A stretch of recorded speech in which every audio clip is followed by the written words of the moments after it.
الحمد للہ الوحدہ والصلاة والسلام علی من لا نبی بعدہ ولا معصوم بعدہ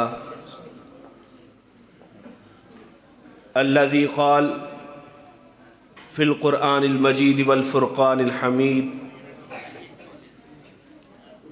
کنتم علی شفا حفرۃ من النار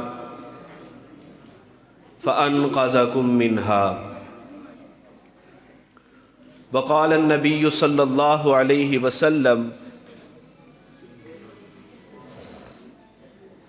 عن واصلة بن الاسقع قال قال رسول اللہ صلی اللہ علیہ وسلم ان اللہ اصطفى من ولد ابراہیم اسماعیل ومن ولد اسماعیل بنی کنانہ وبن بنی کنانۃ قریشا ومن قریشا بنی ہاشم واصطفانی من ہاشم او کما قال علیہ الصلاۃ والسلام۔ عن ابی ہریرہ رضی اللہ تعالی عنہ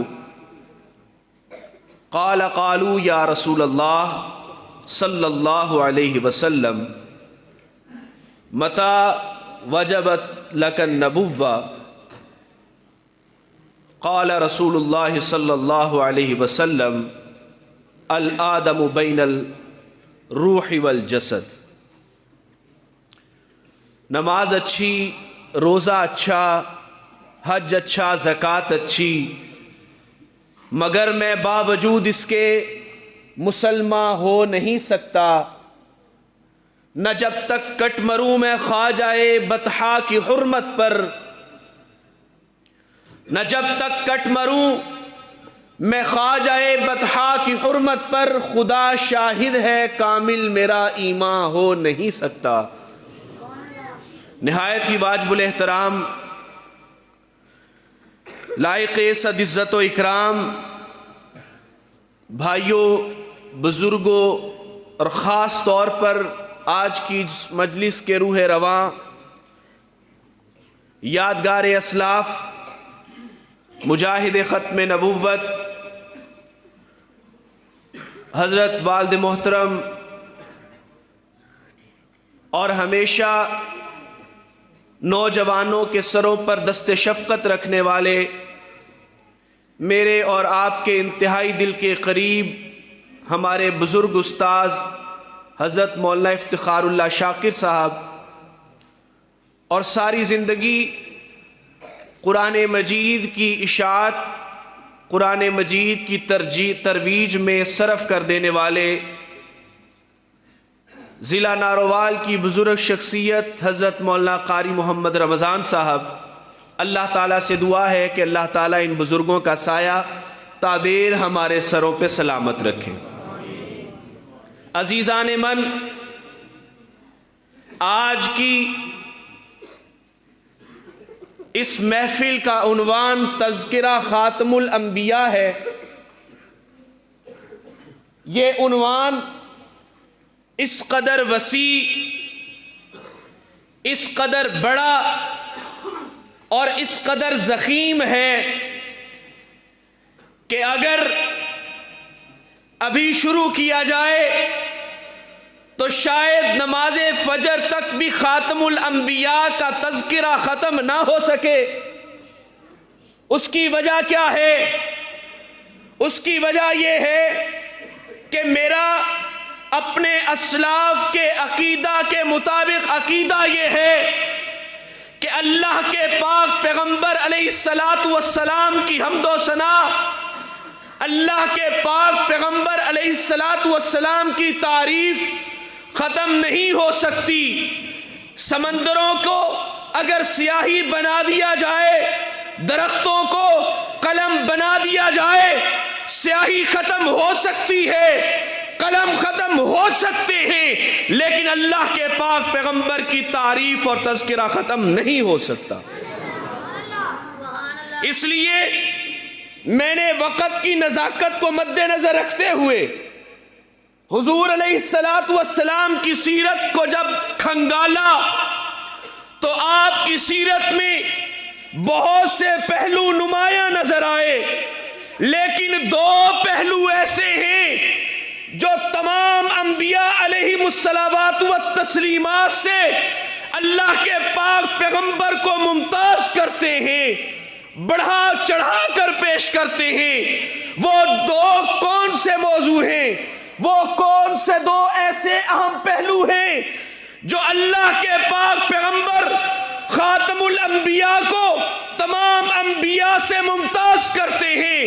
پہلا ہے کمال خاتم الانبیاء، تو دوسرا ہے جمال خاتم الانبیاء۔ کیوں؟ اس لیے کہ ہمارا عقیدہ ہے جیسا کمال خاتم الانبیاء کو ملا کسی نبی کو نہیں ملا، اور جیسا جمال خاتم الانبیاء کو ملا کسی نبی کو نہیں ملا۔ اس کی وجہ کیا ہے؟ میں بتاتا ہوں۔ میں نے قرآن مجید کی سورہ آل عمران کی آیت نمبر 103 کا چھوٹا سا ٹکڑا آپ کے سامنے تلاوت کیا۔ اللہ تعالیٰ فرماتے ہیں وَكُنْتُمْ عَلَىٰ شَفَا حُفْرَةٍ مِّنَ النَّارِ۔ ایمان والو توجہ کرنا، میں کمال خاتم الانبیاء کی بات کرنے لگا ہوں کہ میرے پاک پیغمبر حضرت خاتم الانبیاء صلی اللہ علیہ وسلم کو اللہ نے کس کمال سے نوازا ہے۔ وہ کمال ایسا کمال ہے جو کسی کو نہیں ملا۔ وہ کمال کیا ہے؟ اللہ کہتے ہیں ایمان والو توجہ کرنا، وَكُنْتُمْ عَلَىٰ شَفَا حُفْرَةٍ مِّنَ النَّارِ۔ تم تو آگ کے کنارے پہ کھڑے تھے، میں نے کیا کیا؟ فَأَنْقَذَكُم مِّنْهَا، میں نے تم کو بچا لیا۔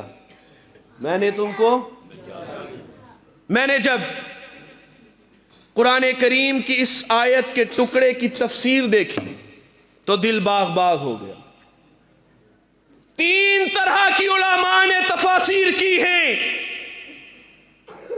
صاحب علم علماء اس مجلس میں موجود ہیں، میں امید رکھتا ہوں کہ وہ میری بات کی تائید کریں گے۔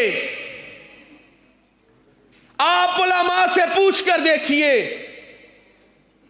کہ آیت کے اس ٹکڑے کی تفسیر میں علماء نے کیسے کیسے موتی کھنگال کے ہمارے سامنے رکھ دیے ہیں۔ حضرت مولانا محمد میاں صاحب رحمت اللہ علیہ کی تفسیر میں فرماتے ہیں کہ اللہ نے اس آیت سے یہ واضح کر دیا کہ جو لوگ پہلے ایمان سے محروم تھے جب نبی کی ذات پر ایمان لائے تو جہنم کی آگ سے بچ گئے۔ یہ میرے نبی کا کمال نہیں تو اور کیا ہے۔ دوسری تفسیر جو علماء نے کی ہے کہ براہ راست نبی کریم علیہ السلام کو جو اس امت میں مبعوث فرمایا، اس مبعوث فرمانے کے بعد جو لوگ ایمان لائے اللہ نے ان کو جہنم کی آگ سے بچا لیا۔ یہ کمال خاتم الانبیاء ہے۔ یہ کیا ہے؟ سارے جواب دو، یہ کیا ہے؟ کمال خاتم الانبیاء کہ وہ لوگ جو پہلے جہنم کے کنارے کھڑے تھے جب آقا آئے تو جہنم سے آزادی کا سرٹیفکیٹ مل گیا۔ وہ لوگ جو جہنم کے کنارے کھڑے تھے جب آقا کی ذات پر ایمان لائے تو رضی اللہ عنہم ورضوا عنہ کا سرٹیفکیٹ مل گیا۔ میں اسی کے ضمن میں ایک اور بات آپ سے کہنا چاہتا ہوں کہ کمال یہی نہیں کہ اللہ رب العزت کے حکم کے مطابق، اللہ کے اس ضابطے اور قانون کے مطابق ایمان والوں کو اللہ نے جہنم کی آگ سے بچا لیا۔ نہیں، بلکہ اسی کے ضمن میں کہنا چاہتا ہوں کمال تو یہ بھی ہے کہ ابو بکر دروازے پر آیا صدیق بن گیا۔ کمال تو یہ بھی ہے عمر دروازے پہ آیا فاروق اعظم بن گیا۔ کمال تو یہ بھی ہے عثمان دروازے پہ آیا خالی ہاتھ تھا، جب گیا تو ذی النورین بن گیا۔ کمال تو یہ بھی ہے کہ علی دروازے پہ آئے خالی ہاتھ تھے، جب گئے تو شیر خدا بن گئے۔ کمال تو یہ بھی ہے سارے صحابہ نے در نبوت پر جب اپنی پیشانی کو جھکا دیا اور اللہ کے پاک پیغمبر کی اطاعت میں آ گئے تو اللہ نے براہ راست سرٹیفکیٹ جاری کر دیا، رضی اللہ عنہم ورضوا عنہ، میں ان سے راضی، یہ مجھ سے راضی۔ یہ کمال نبوت نہیں تو اور کیا ہے؟ میں نے پہلے عرض کر دیا کہ چونکہ وقت بہت مختصر ہے، بہت مختصر ہے، نبی کی سیرت کے تمام پہلوؤں کا احاطہ مختصر وقت کے اندر مشکل ہے، اس لیے میں نے دو اہم پہلوؤں کو چنا تھا۔ پہلا کمال مصطفیٰ، دوسرا جمال مصطفیٰ۔ کمال مصطفیٰ تو یہ ہے کہ جو اللہ کی ذات پر ایمان لایا، اللہ کے پاک پیغمبر کی ذات پر ایمان لایا تو حضور خاتم النبیین، حضور خاتم الانبیاء کے صدقے اللہ نے ان کے سارے گناہوں کو معاف کر دیا۔ اور صرف ایسا ہی نہیں کہ معاف کر دیا، بلکہ ان کے ساتھ لگنے والی شخصیات کو دنیا کے اندر روز روشن کی طرح عیاں اور واضح کر کے پیش کر دیا۔ یہ کمال مصطفیٰ ہے۔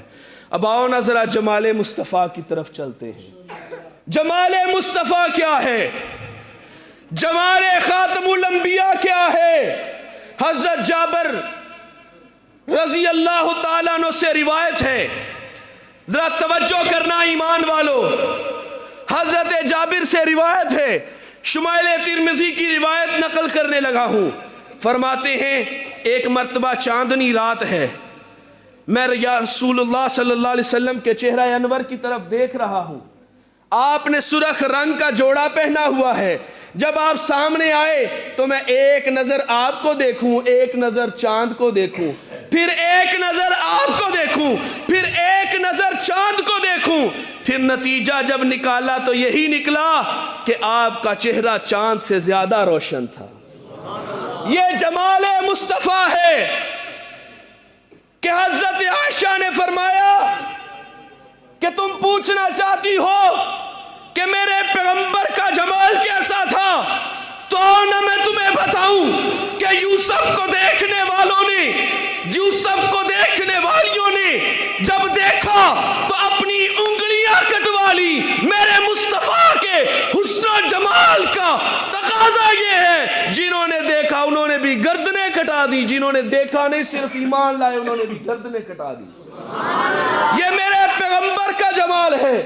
اور صرف اتنا ہی نہیں، آئیے نبی کے پیارے ویر، ہم سب کے پیر حضرت علی سے پوچھتے ہیں، علی بتائیے نا حضور کا جمال کیسا ہے، حضور کا جمال کیسا ہے؟ حضرت علی فرماتے ہیں سنو سنو، لم یکن النبی صلی اللہ علیہ وسلم بالطویل ولا بالقصیر، میں نے اپنے پیارے پیغمبر کو دیکھا ہے، اللہ نے قد و قامت کے اعتبار سے ایسا نوازا کہ نہ بہت لمبے نہ بہت چھوٹے۔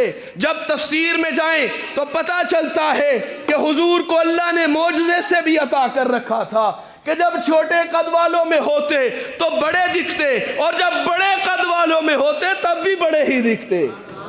یہ میرے پیغمبر کا معجزہ ہے کہ حضرت علی نے فرمایا لم یکن النبی صلی اللہ علیہ وسلم بالطویل ولا بالقصیر وشسن الکفین والقدمین۔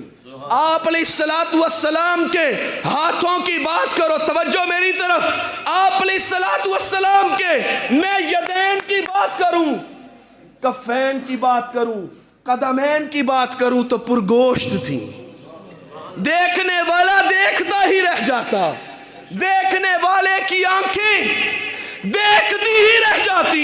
یہ میرے نبی کا حسن و جمال ہے۔ پھر آگے کیا فرمایا؟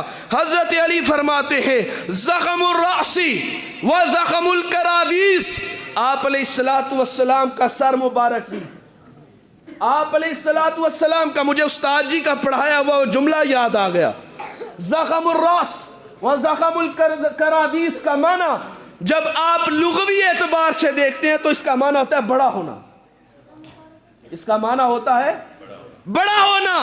لیکن مجھے آج بھی اپنے استاد جی حضرت مولانا صوفی محمد اکرم صاحب جنہوں نے ہمیں شمائل ترمذی پڑھائی، مجھے آج بھی وہ الفاظ یاد ہیں۔ جب ہم اس حدیث مبارکہ پر پہنچے تو استاد جی نے پڑھایا زخم الراس و زخم القرادیس، اعتدال کے ساتھ، بہت بڑا نہیں کہ دیکھنے والے کو معیوب لگے، بہت چھوٹا بھی نہیں کہ دیکھنے والے کو معیوب لگے۔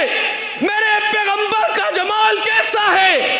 حضرت علی فرماتے ہیں زخم الراس و زخم القرادیس، آپ کا سر مبارک اور آپ کے جسم کے جوڑ مبارک اعتدال کے ساتھ بڑے ہوئے، اعتدال کے ساتھ بڑے ہوئے تھے۔ وہ طویل المسربہ، آپ کے سینے مبارک سے لے کر ناف تک بالوں کی ایک لمبی قطار تھی۔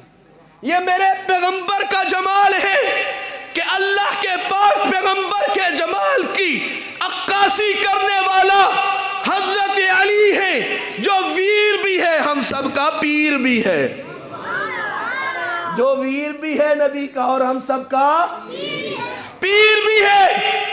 ذرا بات کر کے دیکھ لیتے ہیں، آؤ نا تم بھی حضرت علی کے کوئی اقوال پیش کرو۔ دعوے کرتے ہو علی سے محبت کے، دم بھرتے ہو علی سے محبت کا، پتہ یہ بھی نہیں کہ علی کیا تھے، پتہ یہ بھی نہیں کہ علی کیا تھے، اور دم بھرتے ہو علی سے محبت کا، دو نمبری نہیں چلے گی۔ میں اسی علی کی بات کر رہا ہوں۔ میں نے کہا وقت مختصر ہے، توجہ میری طرف رکھنا۔ کمال خاتم الانبیاء کی بات کر چکا، جمال خاتم الانبیاء کی بات اختتام پر ہے۔ وقت ضائع نہ کرنا، الفاظ ضائع نہ کرنا۔ حضرت علی سے پوچھا بتائیے نبی کا حسن کیسا ہے؟ حضرت علی فرمانے لگے لم یکن النبی صلی اللہ علیہ وسلم بالطویل ولا بالقصیر، حضور کا قد نہ بہت چھوٹا نہ بہت بڑا۔ فرمایا آگے چلیے نا، فرمایا شسن الکفین والقدمین، آپ کے جسم کے اعضاء میں سے آپ کی ہتھیلیاں، آپ کے قدموں کی تلیاں پرگوشت تھیں۔ فرمایا آگے چلیے نا، فرمایا وزخم الراسی وزخم القرادیس، آپ علیہ السلام کا سر مبارک اور آپ علیہ السلام کے جسم مبارک کے اعضاء اعتدال کے ساتھ بڑے ہوئے تھے۔ فرمایا آگے چلیے نا، فرمایا وطویل المسربہ، سینے سے لے کر ناف تک بالوں کی باریک لمبی قطار۔ فرمایا آگے چلیے نا، ایمان والوں توجہ کرنا، علی نے اپنی بات کا اختتام بھی کیا تو کہاں کیا؟ فرمایا لم ارى قط مثلہ اولہ و بعدہ، میں نے اپنے پیغمبر سے پہلے نہ دیکھا نہ بعد میں دیکھا۔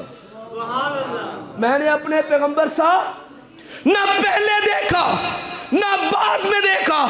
تو پھر کسی شاعر نے بھی کیا خوب کہا، اپنی بات ختم کرنے جا رہا ہوں، پھر کسی شاعر نے بھی کیا خوب کہا، ذرا توجہ رکھنا، واللیل میں زلف محمد کا ترنم، واللیل میں زلف محمد کا ترنم، والشمس میں رخسار احمد کا ترنم، والفجر میں صبح رسالت کی بشارت، والفجر میں صبح رسالت کی بشارت، ہر پھول میں ہے روئے مدینہ کا تبسم، والعصر میں دور نبوت کی بشارت، والعصر میں دور نبوت کی بشارت، والعصر میں دور نبوت کی بشارت، شاخوں میں لچکتی ہوئی کلیوں کا تبسم، شاخوں میں لچکتی ہوئی کلیوں کا تبسم، یاسین کبھی ان کو مولا نے پکارا، یاسین کبھی ان کو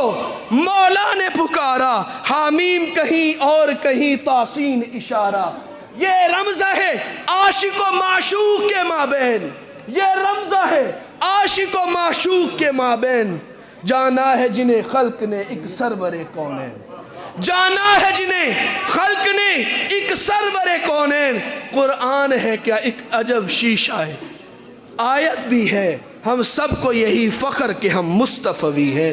وآخر دعوانا ان الحمدللہ رب العالمین۔